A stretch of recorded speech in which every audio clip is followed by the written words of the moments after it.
mga alaala talaga. Lalo pat ngayon nga ay September 4, Thursday. Siyempre, pag sinabi ng Thursday niyan, Thursday, Throwback Thursday. Oh, paulit-ulit. Yung mga alaala natin nung nakaraan talagang ngayong Thursday na ito, lagi nating naaalala. Ano yung mga bagay na naaalala mo tuwing Thursday? Mga pagkain. Para may pagbabago pa. Anong klase pagkain yan? Sige. Kasi pag Thursday kasi more on sabaw-sabaw. Okay. So meron kayong talaga ganon. namin. Oo. Meron kayong mga araw ng kain, ng pagkain. Kasi di ba sa atin, every Friday, munggo. Hindi sa amin given na yun. Hindi sa amin. Ay, diba? Oo. May ganun kayo? Sa Thursday, more on sabaw-sabaw. Ewan ko na itataon lang Tapos siguro. Wednesday? Tapos Wednesday, dry. Depende sa laman ng rep. Ay, ganun. Kasi, ganun. Kasi ako, meron akong napunta na pamilya dati. Meron silang Friday pasta night.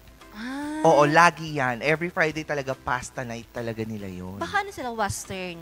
Yeah, they're Western. Diba? They were brought up in a Western way. Yeah, so they giddy up. Just. Ako mga naalala ko pag Thursday talaga, pagkabata. Oo, hindi mo talaga yung makakalimutan Lalo na sa mga tumatanda na, sa mga matanda na, sa mga papunta na doon. Aray ko!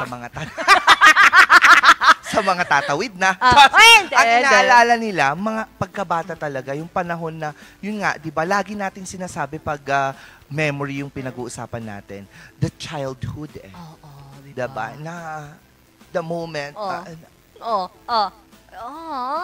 No, stop it. It's there. It's there.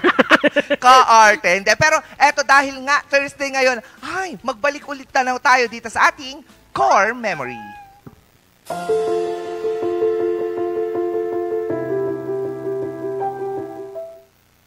Feeling ko makaka-relate ka. Oo. Kasi naman na ako niyan. High school na ako. Clips, BB hair clips. Nakakaloka, BB hair clips. Pero recently lang ito. Pero parang talaga siyang... 2023? Oo, 2023. Yeah, pero nagiging magiging core memory din kasi talaga siya. At core memory na talaga siya ng karamihan ngayon. Lalo na si Valerie. Kasi ginagamit nila yan dati Oo nga. Ikaw ba, have you tried wearing wine? Oo, yung meron pa siyang cup, yung bibe may cup pa siya. Oo. Nalala ko yung mga pictures dati, bibe. Literal na nakakulong sa ulo nila yung bibe. Di ba? Meron yun. Meron yun. Yung ginawa nilang meme. Hindi meme. Ginawa talaga nila. Yung, alam mo yung hindi naman siya bibe. Yung chick, sisiw na may na color. Yellow. Yeah. Oo, tapos nilagay sa kulungan, tapos nilagay sa ulo nila. Ayan, BB hair clip talaga ang ginawa nila. Grabe ang sobrang nag-viral ang Baguio City noon kasi dito yung parang dito nag-origin. Oo, parang pagbaba ko ng Pangasinan, meron na rin sila. Pero medyo na late. Na late lang, ng ilang weeks. Pero dito sa Baguio, parang halos lahat kapag wala kang bibe, hindi ka taga Baguio. Parang hindi ka in. Actually, parang ginamit din yun sa mga sa mga design noon na sa panagbenga. Oo. Meron yung naalala ko yun, yung float na may bibe. Diba? Oo. Ako dati, kinulayan ko lang yung sarili kong dilaw.